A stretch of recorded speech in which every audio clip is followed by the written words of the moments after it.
জানি না বুঝতে পারছো কি না, আমার চোখে এই মুহূর্তে জল। কোনোদিনও ভাবিনি একটা ইভেন্ট দেখে লিটারেলি চোখে জল আসবে, বিশ্বাস করো।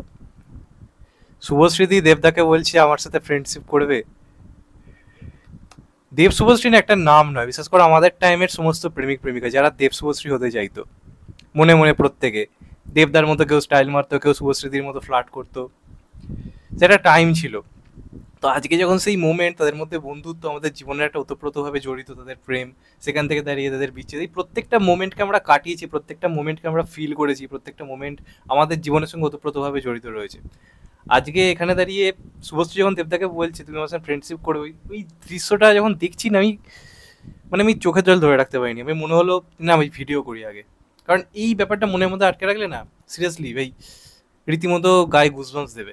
এটা যারা আমার সব থেকে ক্লোজ মনে করি, আমার মা বাবার পরে, তোরা হচ্ছে তোমরা, আমার চ্যানেলের অডিয়েন্স, তাদের কাছেই আমি মনের কথাগুলো সবসময় বলি। তো সত্যি ভাই ইতিহাস হয়ে গেল, সত্যি বলছি ইতিহাস হয়ে গেল। এবং আজকের এই ইভেন্টই হয়তো দেব শুভশ্রী সেই বন্ধুত্ব আবার নতুন করে গড়ে তুললো, যেটা শেষ হয়ে গেছিল। তারা দুজন একসাথে কোনো ইভেন্টে আসতো না, তারা দুজন যখন একে অপরের কাছ থেকে কোনো প্রাইজ নিত, মানে এইভাবে যে সব কিছু মিটে যেতে পারে এত সুন্দরভাবে, যদি পৃথিবীটা এত সুন্দরভাবে ঠিক হয়ে যেত নিজেদের ইগো ফুলে, আমাদের পৃথিবীটা অনেক সুন্দর হতো। তো ফাইনালি দেব শুভশ্রী একসাথে মঞ্চে, এটার জন্য এত আবেগ, এটার জন্য এত ভালোবাসা, এতক্ষণের অপেক্ষা, এবং ফাইনালি যখন এই মোমেন্ট আমাদের চোখের সামনে আসছে, এটাকে ধরে রাখা খুব কঠিন। মানে আমি জানি না ওখানে যত দর্শক আছে তারা নিজেদের কান্না আটকাতে পেরেছে কিনা, কান্নাটা আটকাতে পেরেছে কিনা। আমি ভাবিনি যে তারা তো একসাথে আসবে, প্রশ্ন করবে, উত্তর দেবে, এখানেই শেষ হয়ে যাবে।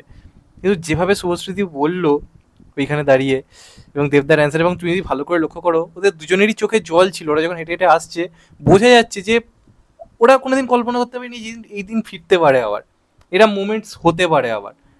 তো সেটা মানে ভাবনা চিন্তার বাইরে, এটা সত্যি ধূমকেতু। যারা গেছে তারা প্রচণ্ড লাকি, কোনো অস্বীকার করার জায়গা নেই। আমি কেন যেতে পারিনি সেটা নিয়ে পরে কথা বলবো, নয় আজকে নাই বা বললাম আজকে আনন্দের দিনে।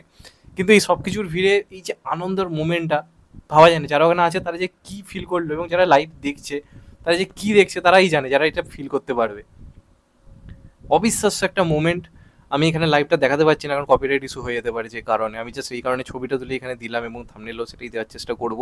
তারপর আমি আবার ইভেন্ট অলরেডি দেখবো, এবং ট্রেলারও হয়তো খুব শীঘ্রই চলে আসবে, আমি দেখার অপেক্ষায় আছি। কিন্তু এটা হওয়া খুব দরকার ছিল। বাংলা ইন্ডাস্ট্রির স্বার্থে আজকে কেউ একজোট হচ্ছে না। সেখানে দাঁড়িয়ে দেব শুভশ্রী, মানে ধরো বন্ধুত্বপূর্ণ ক্ষেত্রে কেউ একজোট হচ্ছে না, সেখানে দেব শুভশ্রীর জীবনে যা যা ঘটেছে সেখানে তার একজোট তো না হলেও চলতো, কিন্তু তারা ইন্ডাস্ট্রির স্বার্থে সবটুকু সরিয়ে রেখে যে একসাথে এলো, এই দাঁড়ানোটাই যথেষ্ট ভাই, যথেষ্ট। এই দৃশ্য ভাইরাল হবে সোশ্যাল মিডিয়া, মানে আজকে রাত্রির থেকে আগুন লাগবে যদি পারমিশন দেয় রিলস হিসেবে সবাইকে পোস্ট করে। আগুন লেগে যাবে, সিরিয়াসলি বলছি। ভাবা যায় না, জাস্ট ভাবা যায় না, অবিশ্বাস্য মোমেন্ট, কল্পনার বাইরে। তোমাদের কেমন লেগেছে মোমেন্টে জানাতে ভুলো না। আর আমি জাস্ট আমার ফিলিংস বললাম, এরপর ধূমকেতু ট্রেলার রিভিউ অবশ্যই করবো। চ্যানেলটা নতুন হলে চ্যানেলটা সাবস্ক্রাইব করে দিই, এবং আমি লাইভ দেখতে বসলাম, আমি আর বেশি কথা বলতে চাই না, এই মোমেন্টস উপভোগ করি। ভালো দেখো সবাই, টেক কেয়ার।